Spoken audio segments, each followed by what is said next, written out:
Ladies and gentlemen, thank you very much for coming this morning. I know you have the briefing at 10:30 this morning here, so we'll try and wrap up by 10:15. It's my great pleasure this morning to introduce our panelists at this press conference. WIPO Director General Francis Gurry, whom is no stranger to anybody in this room. To my immediate right is Soumitra Dutta, who is the editor of the report that we have the pleasure of releasing today. And he'll be talking to you about the report. And Mr. Werner Bauer, who's the Chief Technology Officer of Switzerland, who will also be saying some opening remarks. Okay, we'll start that again. I'm getting confused with rankings and companies. He is the Chief Technology Officer of Nestlé, and he will also be saying a few opening remarks and then taking your questions. So without much further ado, before I make any more mistakes, I'll hand over the floor to Director General Gurry. Thank you very much, Samar. Ladies and gentlemen, very good morning to you. Thank you very much for coming this morning, and let me welcome our partners in this, our partner INSEAD, represented as Samar has said by Soumitra Dutta, who is the original author of the Global Innovation Index, and also one of our knowledge partners, Nestlé. We're very pleased to release this morning the Global Innovation Index for 2012. It focuses on the theme of stronger innovation linkages for global growth. In recent months, it will not have escaped your attention that there has been a considerable policy discussion about how to deal with the economic crisis and what economic policies are appropriate. In particular, there has been some calling into question of the emphasis in economic policies on austerity measures, and some suggestions from many quarters that we should achieve an appropriate policy mix between, on the one hand, achieving sustainable public finances, and on the other hand, policies that encourage growth and employment. And it's very much in this context that we're pleased to launch today the Global Innovation Index for 2012, because we believe that innovation is a crucial element in that policy mix, and especially in relation to economic policies that encourage growth and employment and sustainable growth. And to support the debate about these issues, the Global Innovation Index contains a number of metrics which help us to assess and provide a continual assessment of innovation and policy performance in relation to innovation. This year's index, as I mentioned, places great importance on the need for having strong linkages between the various elements that operate within an innovation ecosystem. Let me say that WIPO joined INSEAD in 2011, last year, as one of the knowledge partners, and this year we've moved up the innovation ranking and become not just a knowledge partner, but a co-publisher of the Global Innovation Index. One word on why we have done that. Well, because the reason why we have intellectual property is, of course, to promote innovation. Intellectual property is, we believe, an essential part of the overall innovation ecosystem. Intellectual property encourages innovation, investment in innovation, and encourages those who innovate to be able to have a framework in which to trade their intellectual assets and the fruits of their innovation. Thank you once again for coming, and I'm going to hand over to Soumitra, or Samar, would you like to do the introduction? Soumitra, please. Good morning, and thank you very much, Francis, for your introduction. We are talking about, as Francis said, a very important theme of innovation. And it's very important to also realize that our definition and our view of innovation has also innovated if I can use that word, over the last 10 or more years. Historically, innovation was often thought of as a specialized improvement in products and processes done by a few specialized scientists inside the research laboratory of a company and organization. Today, we think about innovation in a much more broader perspective, but innovation happening not just within the product labs of companies, but across the entire organization, across multiple actors, including the government, including other non-governmental organizations, and also across society as a whole. And it's in this light, and it's in this flavor that we have created the Global Innovation Index to capture some of these broader holistic aspects of innovation. So when you ask the question, what does the Global Innovation Index capture? It captures two important elements. It captures the ability and the capability of an economy to innovate, and that is captured by 5, what we term as input pillars, around institutions, human capital and research, infrastructure, market sophistication, and business sophistication. So those elements represent the capability of an economy to innovate. We also capture the actual successes or the outputs in innovation of an economy. And we represent them by the 2 output pillars in the Global Innovation Index model, namely the knowledge and technology outputs and the creative outputs. So it is in this holistic view that you should consider these results. And these results are computed, prepared by a team that extends across INSEAD, WIPO, across the knowledge partners, Booz & Co., Alcatel-Lucent, and the Confederation of Indian Industry. And in particular, I think I would like to also mention that 2 of our key researchers, Daniela Benavente and Shasha Vincent, is here with us in the room. I'd like to thank them also for the contributions. Now, if you look at the entire result, we look at about 141 countries or economies in this year's edition, covering a broad majority, a high majority of the economies in the world. And we look at data from a number of different sources, and we take extreme care to make sure the data is as recent as possible, and we spend a lot of time trying to make sure that we have the broadest and the best data available, which of course varies from year to year. Now, this year we've also introduced 2 additional changes in the model to reflect the evolving nature of innovation. We've introduced a focus on online creativity, because we do believe that a lot of innovation today happens in the online space. We've also introduced an element on ecological sustainability, because we do believe that sustainability is an important part of the capability of an economy to innovate for the future.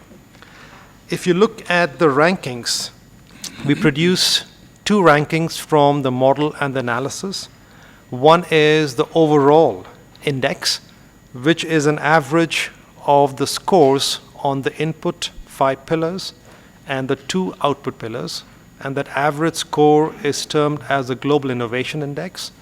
You have the results with you in the press release, but this year we are very pleased to say that the top 3 countries are Switzerland, Sweden, and Singapore. You see among the top 10 a high predominance of European countries. At the same time, you see also both Asian economies like Singapore and Hong Kong, and also North American, with the United States at position number 10. We also compute another index, which is an efficiency ratio.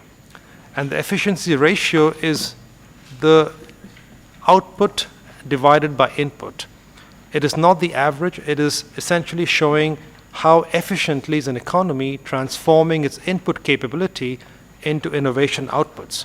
And this is interesting because the results in the efficiency ratio are very different. The top 3 economies on the efficiency ratio are China, India, and Moldova. And there you have a mix of both high-income economies and also low-income economies in the top 10 rankings of the efficiency ratios. China, as we'll see later, has been doing extremely well in the overall rankings. Now, if you look at some of the overall results from this year's study, you do see that the high-income economies dominate, and high-income economies do tend to have a significant lead around the various elements of innovation, capability, and innovation outputs as compared to other low-income or middle-income economies. At the same time, what you do see are some interesting changes, interesting trends in some of the middle-income and lower-income economies also pushing the innovation frontiers. One example is China, which is ranked at position number 5 on the technology and knowledge outputs. So it's a very critical element of knowledge production, and China does extremely well on that element. If you look at India also, it's a low-income economy, but it's ranked number 10 on the creative intangibles. So it's doing very well in terms of creating new innovative business models, new innovative models using some of the capacities in the economy.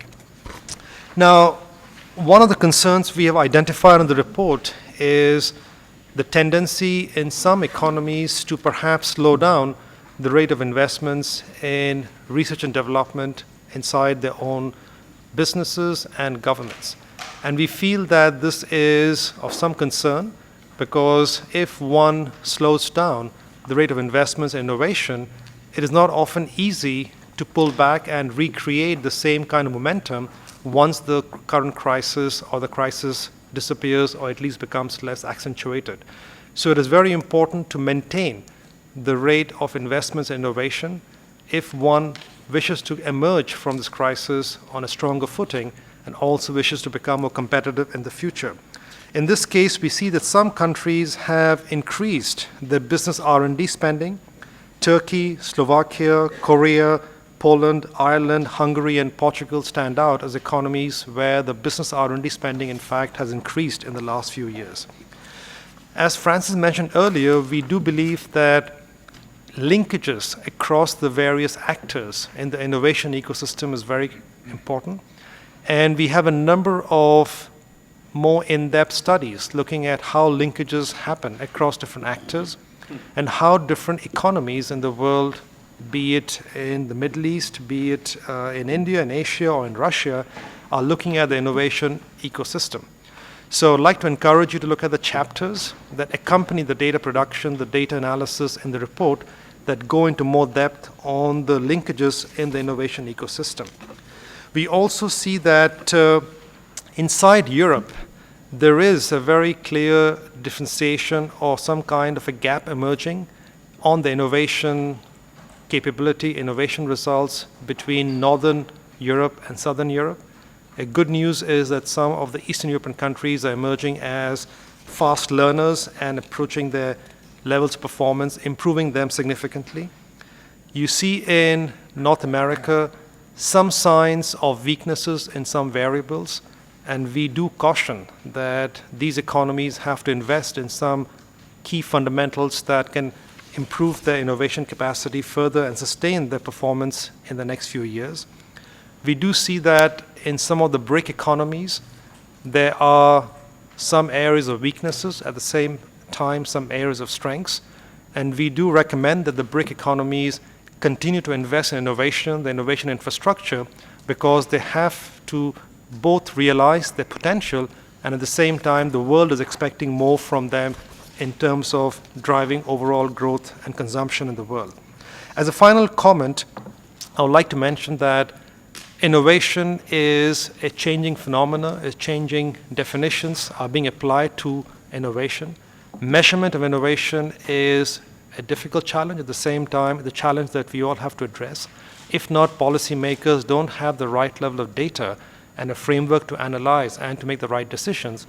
So we do hope that this Global Innovation Index provides the right element of support to policymakers worldwide to be able to benchmark, to be able to learn, and to be able to further improve their own decision making. Thank you. Thank you, sir. Mr. Barr, please. Yes, sir. Good morning, everybody. It's a real pleasure to be with you here on such an occasion. And I'm even more delighted to have this opportunity to say a few words about innovation and Switzerland as a link from a business perspective.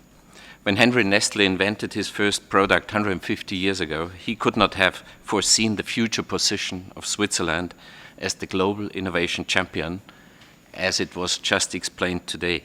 Nor could Henry Nestle have imagined that thanks to a sustained investment in innovation, his company would become one of the hotspots of patenting activity in Switzerland.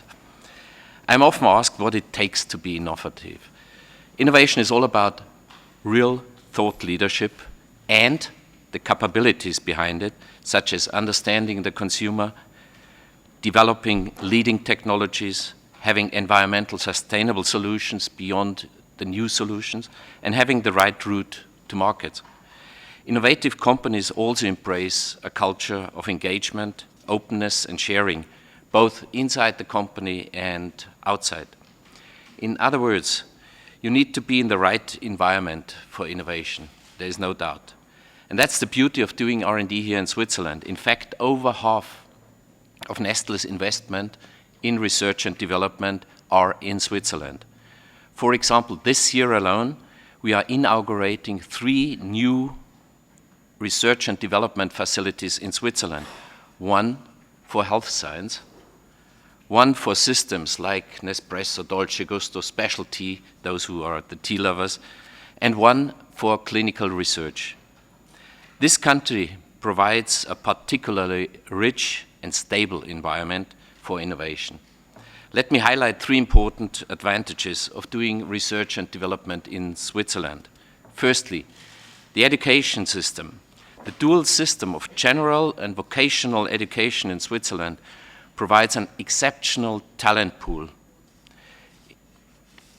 There are 61% of the youngsters are all in this dual education system. This is uncomparable to any other country in the world. In terms of general education, Swiss universities are amongst the best in the world, and they produce some outstanding graduates. Every year, we recruit quite a substantial number of these into our international graduate programs. At the same time, vocational education is a very attractive way of preparing the next generation for the workplace. We fully support vocational training by receiving students to do apprenticeships with us, whether it's in our R&D centers, our factories, or in our headquarters. Secondly, there is cluster thinking.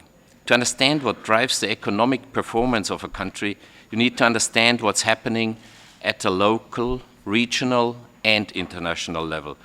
By doing this, you can start to see the relationships and links between clusters of manufacturing companies, service providers, financial institutions, universities, and the government institutions behind it. And this gives the strength of this industry, academia, government networks that directly has implications for innovation.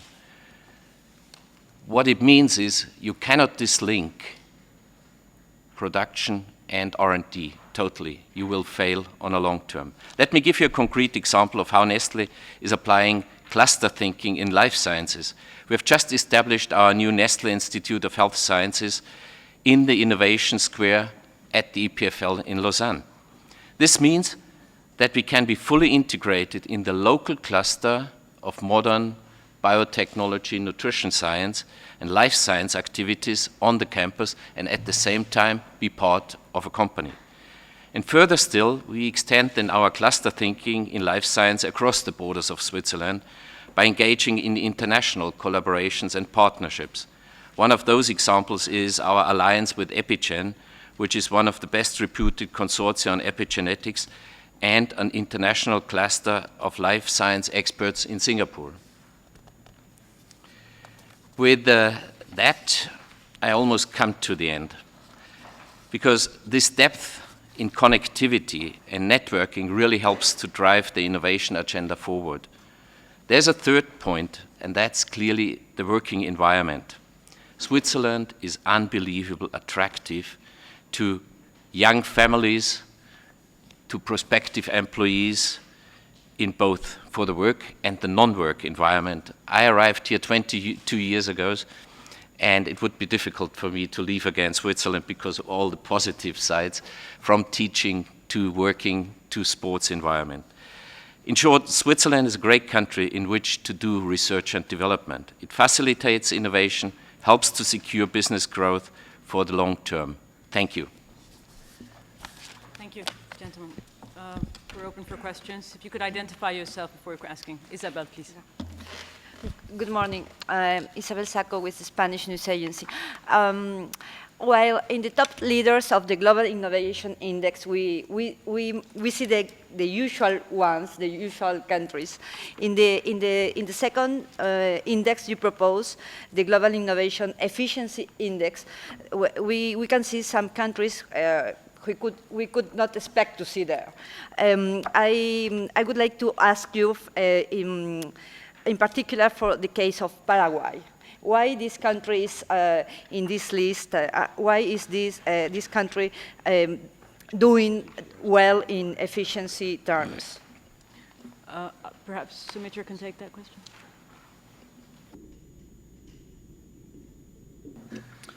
So thank you for your question, and let me just reiterate the definition of efficiency as we compute it. So we define it by the output score divided by the input score. So what it means is, at different levels of efficiency, how capable is a country to transform the inputs into outputs. So it's independent in some sense of the actual income level or GDP of an economy.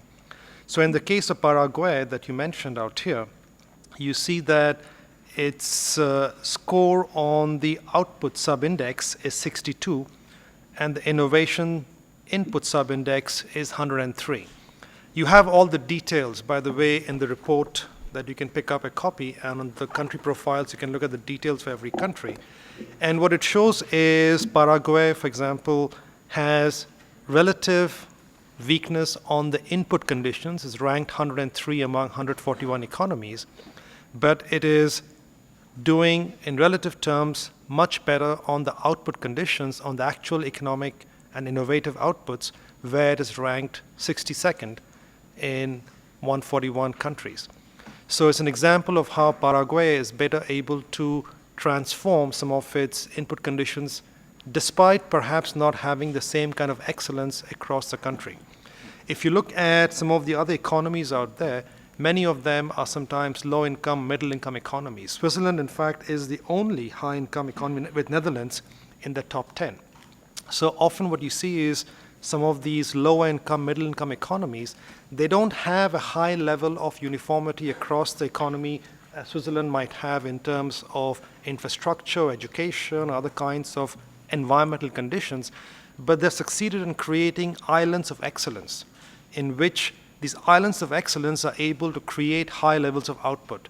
India is another example of that, where you have islands of excellence in a country of relative weakness in many areas, but these islands of excellence are able to create high levels of output. So these economies have to invest much more in building a broad-based capability of innovation inside their own boundaries.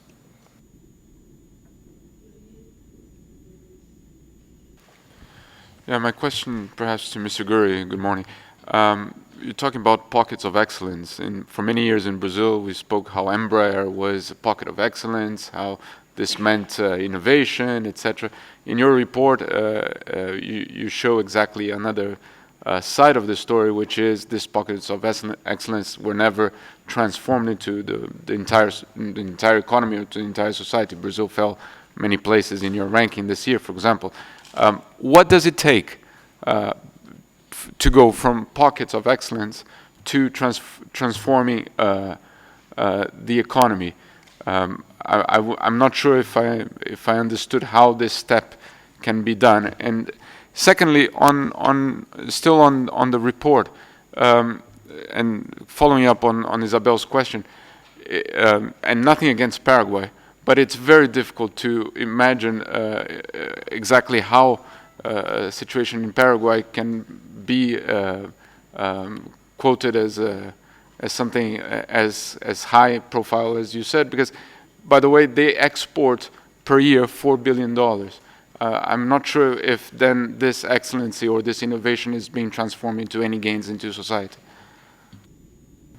Okay, look, I'm going to ask Sumitra to answer your first question, extremely important question, I mean, crucial question. How do you move up the innovation scale, as it were, and how do you go to a more comprehensive? On the innovation efficiency and Paraguay, let me just say it doesn't measure impact. So it doesn't measure the impact of innovation. So you might be extremely efficient with by transforming a very limited number of inputs into, and a commensurately, disproportionately high number of outputs. But it's not an overall measure of the impact of the innovation contribution that a country makes. Sumitra, do you want to? So just to add to your question and to the comments that Francis made, what is important to understand is that these rankings are relative rankings. So it does not mean that Brazil's performance has decreased in absolute terms. What it means is Brazil's performance has decreased in relative terms. Now, this year we have also identified more clearly why the performances of various countries have decreased. Sometimes the decrease is due to decreased performance on various indicators. Sometimes it is because of adjustments and changes in the framework that have happened over time, which is only natural. And sometimes it is because the number of countries have increased or changed, and that introduces a different element of variability.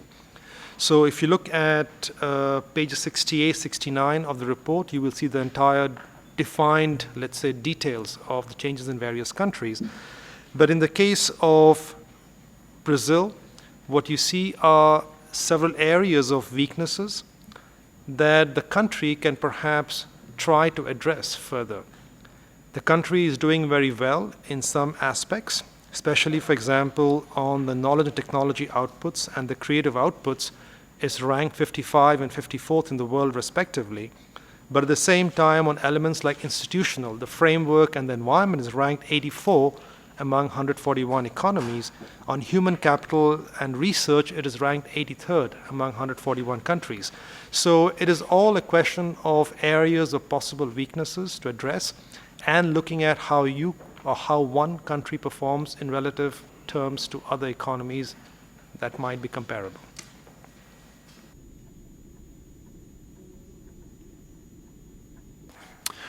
Tom Miles from Reuters. Before Jamil asked his question, I actually had a similar question. I mean, just to focus again on Latin America, looking down the rankings, I mean, obviously innovation is, I guess, something that doesn't change hugely from one year to the next if you have a stable country. But the vast majority of Latin American countries seems to have tumbled down the rankings. So it's not just Brazil. Why have Brazil, Argentina, Venezuela, Paraguay, Uruguay all fallen? Only, I think, Colombia hasn't fallen. Bolivia has only fallen because it's been pushed out because there are new countries in the ranking. But it seems to be a Latin American phenomenon. What's going on? And the second question, to go back to what you said earlier about a split in Europe, I'd be interested to understand more about that, North versus South Europe. Obviously, the question is that to do with Eurozone? If not, can you tell us more about it? Oh, anyway, can you tell us more about it? Well, you know, one of our lead researcher is Daniela. She's from Chile, so maybe I will ask her to comment a little bit on Latin American phenomena. But let me just answer your question and comment on the Europe phenomena that you asked earlier.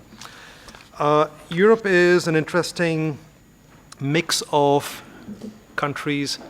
As we have seen, some countries and many European economies are in the top 10. So they are clear leaders in Europe on the element of innovation performance. At the same time, what you do see are economies that are perhaps not doing as well. Perhaps economies where there are areas for improvement. And you see some of the typically southern European economies like Spain, Italy, and Portugal that are performing at a lower level than what you would expect given the GDP per person today inside the country. Now, this is happening for a number of different reasons. Partly, the economic crisis in these economies is reducing the level of investments in some cases. Partly, it is the structure of the economy in which perhaps the improvements to be made in elements of institutional framework or in the human capital. We have details for each one of these economies that one can refer to and understand why some economies are performing in relative terms not up to their full potential. And at the same time, we also have some Eastern European economies that are performing at a higher level of innovation outputs as compared to other economies at the same GDP per capita levels. And Czech Republic, Hungary, Serbia, Latvia, Estonia, they come up as examples of economies that are performing at a higher level. So you see a variation. The reasons for the variation are often not one simple reason. There are a multitude of factors, and one needs to go a little bit more in depth in specific countries to be able to actually understand why are some economies perhaps underperforming to some degree as compared to others. Daniel, do you want to comment on the Latin American story? You could express the... Yes, well, I don't have that much to add actually, but really to stress the point that these are relative performances and that quite a few factors that influence the rankings, breaks in series, statistical treatment of data, and so on. I would say that probably the phenomenon in Latin America is that some economies are really stagnating in their innovation capabilities and results, while others are improving in their rankings, like Colombia that was stressed, and so on. And in relative terms, are probably doing less well. But it's a series of, what's important is that this is not necessarily absolute performance, but really relative performance that what should be stressed. That's the whole point of a ranking. Okay, I have Catherine.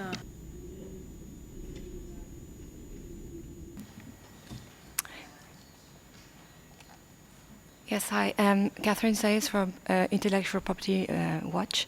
So I have three questions. I would like to know, in the global context of global growth, does the Global Innovation Index take any account of the technology transfer efforts from top innovative economies towards low and middle income countries?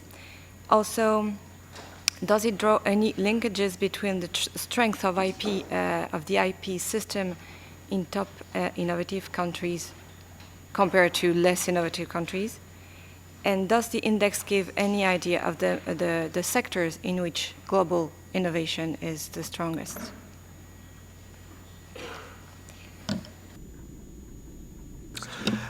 I am not completely sure I got the full question, but let me answer as best as I can. I think your first question is about the transfer of technology between the high technology or high income economies and other economies. So it's a question of openness of the economies and the capacity of an economy to absorb knowledge. So if you look at, let's say, Global Innovation Index model, we have a whole set of variables focused on knowledge absorption. So if you look at 5.3 is a subset of variables under business sophistication. It is focused on knowledge absorption. If you look at knowledge diffusion, 6.3, which is a subset of knowledge and technology outputs, we look once again at the capacity of an economy to diffuse knowledge. So these elements of absorption, diffusion knowledge are emphasized very strongly in the index. We also focus on IP-related aspects. And if you look at some of the variables, we have a variety of variables linked to IP in different parts of the overall index model. Okay, I have the gentleman in the back. Good morning, Gilles Solac, Swiss journalist. We just passed with the Rio Plus 20 summit, and the green economy is one of the targets for the next 10 years. So in your report, you make a connection between innovation and sustained development. But in the past, many innovation did not go in this way of sustained development. So did you make a difference between sustained development approach in innovation or not?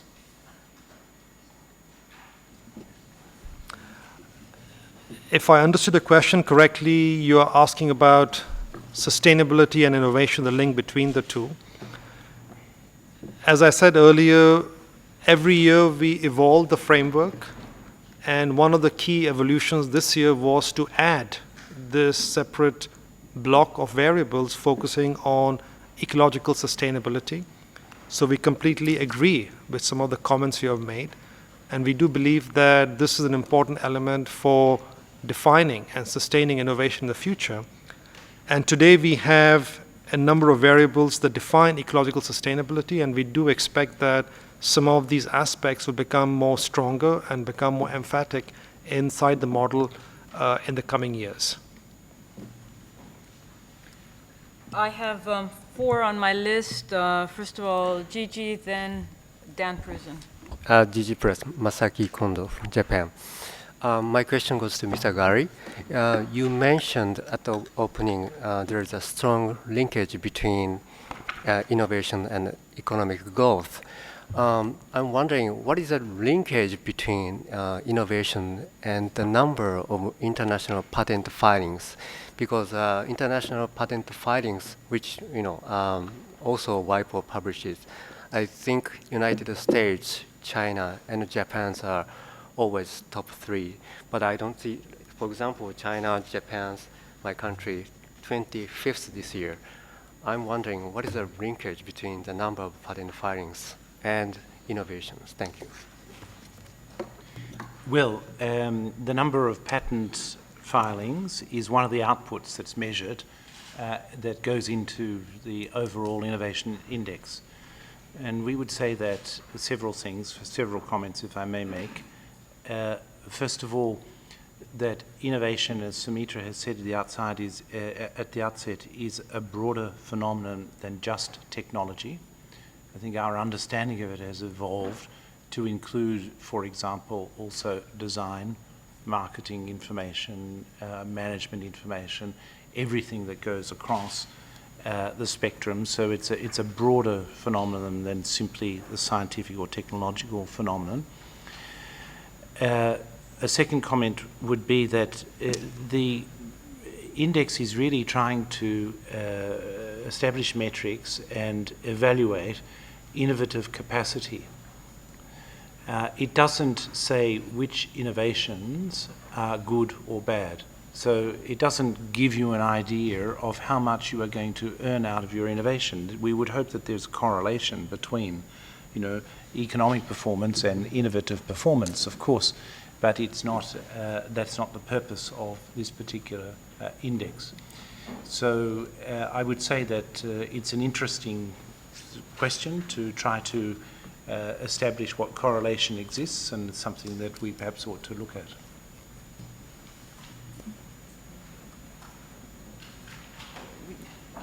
We just, because we have 5 minutes. Comment.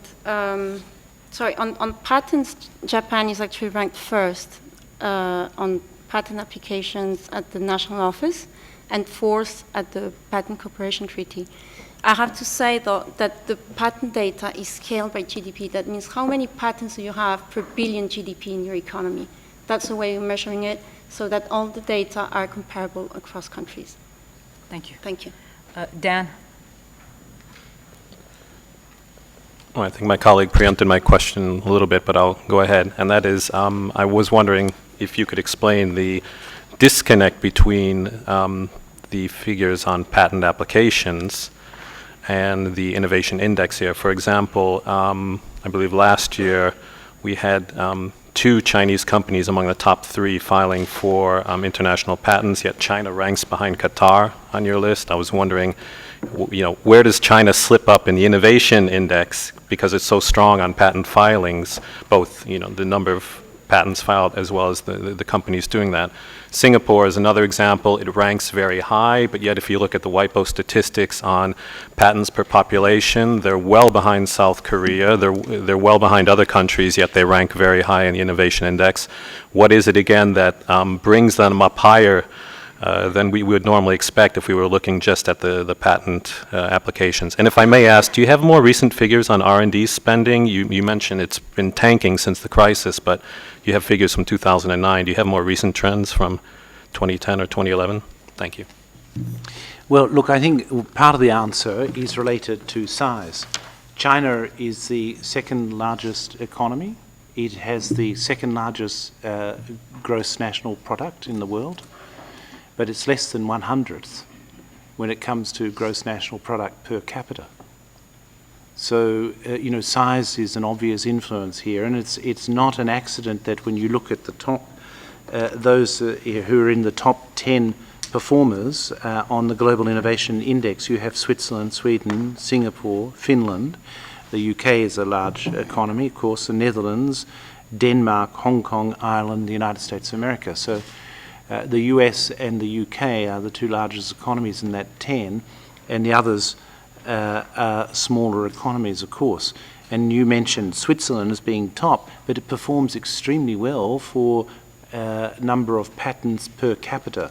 I've forgotten the exact ranking in the PCT. I don't have it before me, but if I'm not mistaken, Switzerland is coming in the ranking in the top 10 in the PCT, and it's an economy with 7 million people or 8 million people in it, as opposed to China with 1.3 billion people.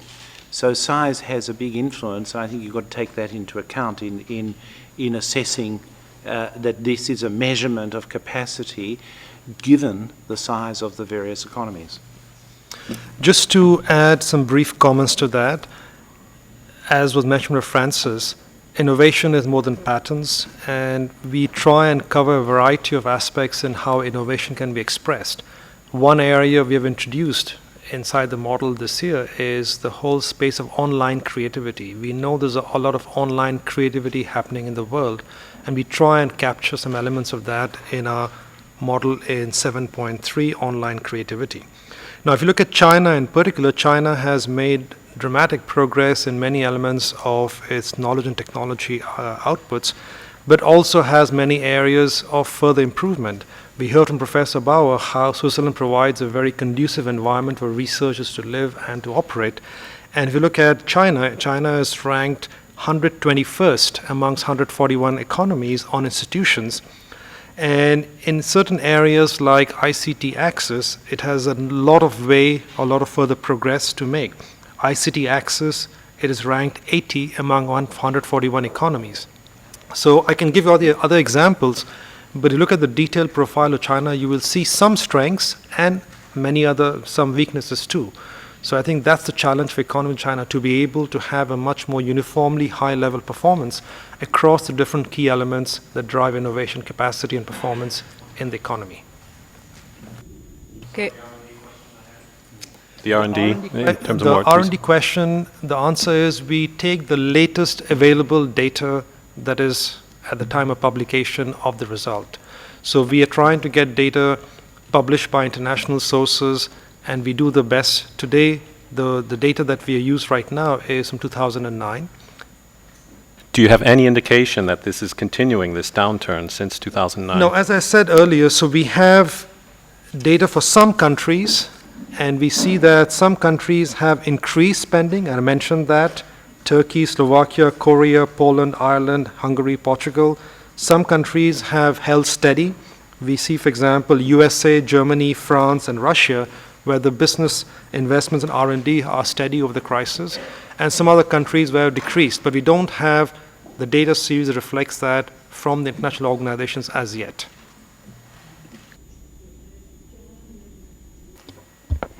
Yes, good morning. First, an old-fashioned journalistic question. Was this report financed by some of the companies that are on the banner of the report? And if so, by how much? And secondly, I've got a question. If you're measuring subsidies in the R&D contributions of all these companies and countries, and thirdly, do you have a negative measurement of corruption and bribery by corporations, given the OECD came out with a report yesterday mentioning hundreds of companies involved in bribery and corruption, even though there's the OECD Anti-Corruption Convention since 1998? I will mention that all the partners out here in the production of the report, INSEAD, WIPO, Alcatel-Lucent, Booz & Co., and Confederation of Indian Industry, they contribute resources. And the resources come both in terms of direct financial contributions and also in terms of staff time and staff effort. So that's the contribution that all of us are equally contributing to the report production. On your specific question in terms of subsidies, perhaps, Daniela, you may want to just take that up. Yes, on R&D, we have the total figure, and we also have R&D performed by business, financed by business, and financed by abroad, distinguished separately. That implies that we do not have the subsidies, the governmental part of funding, but somehow it is excluded by including the other three separately. Where in the report can we find this? And did I hear you correctly? You're excluding government subsidies? No. R&D, you have the total figure in R&D, gross expenditure on R&D as a percentage of GDP, and then in business sophistication, we have singled out R&D performed by business, percentage of total R&D, financed by business, and in innovation linkages, we have R&D financed by abroad. If I may just add, John, I don't quite understand your use of the word subsidy. I mean, you mean publicly financed R&D? Exactly. And also there have been so many cases in the WTO right now. For instance, in new green technologies, it's a huge fight between the West and Asian countries. So it is an issue if you're measuring, because if it's subsidized, how innovative and how efficient is it? Because you're talking about sustainable research and development. There's also a very good market reason for having government subsidise, I'm now using your words, a very good market reason, economic reason for having government underwrite research and development, which might be, for example, market failure. That no company is going to invest, for example, we know, in neglected tropical diseases, because the population affected by neglected populations is the poorest in the world. And that's a classic case where you would like to see government intervention in funding research and development because of the market failure. And I think, so there are lots of reasons, I think, why you might have government funding of research and development. I was thinking more of the, other than the health area, that's hotly disputed area where the companies are waiting for advanced purchase schemes to get subsidies before they enter the sector, was referring more to the cutting edge technologies where government input makes a difference. And then there's defense expenditure. Do you capture that? That's probably the biggest element globally. And do you measure that? Because that has commercial spin-offs.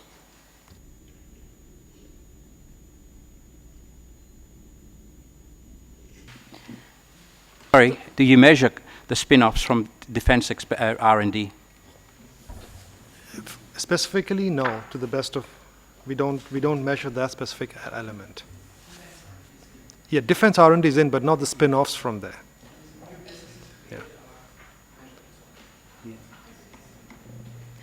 Yeah.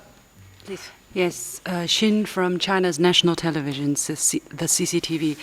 First of all, about the efficiency ranking, is this the first year that this has been done, this ranking?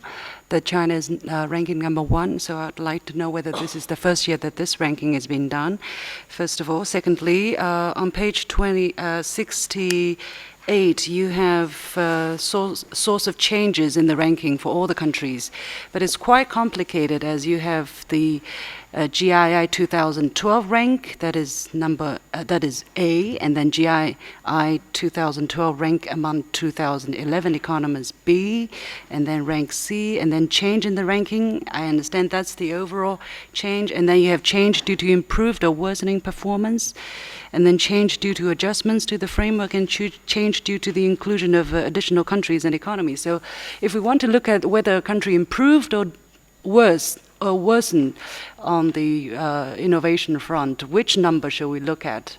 This is first. And then you have, in this economic time, practically 3/4 of the emerging economies have slipped on the innovation ranking, as I see, for instance, India by 2 places, Brazil by 11 places, even Turkey by 9 places, China by 5 places. So who are innovating at these days? Thank you. So if you look at the innovation efficiency ranking, these rankings were also done last year, and China was in the top 10 last year also. Now, if you look at the precise elements of how rankings change, we have chosen to give more details this year on pages 68, 69, and we hope this makes the rankings more transparent. So clearly it adds more information, but we hope the information is the positive information that makes the rankings more transparent as opposed to just showing the ranks from one year to the next, because every year there are more countries added or deleted or changed, variables are changed, and of course frameworks also change and evolve over time.